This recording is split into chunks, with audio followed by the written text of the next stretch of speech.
So this is the new Tiger 800 Sports from Triumph, and it is 798cc, and seat height is 835.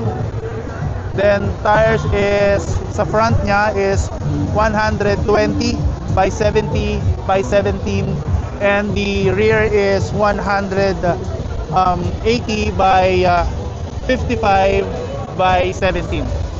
So yan, isa sa mga new bikes ng Triumph, the Tiger 800 Sports. Other than that, bobber, itong bobber icon is nirelease din nila. So I think 2 new bikes coming from the Triumph motorcycle. So ito yung kanilang bobber icon. Yep.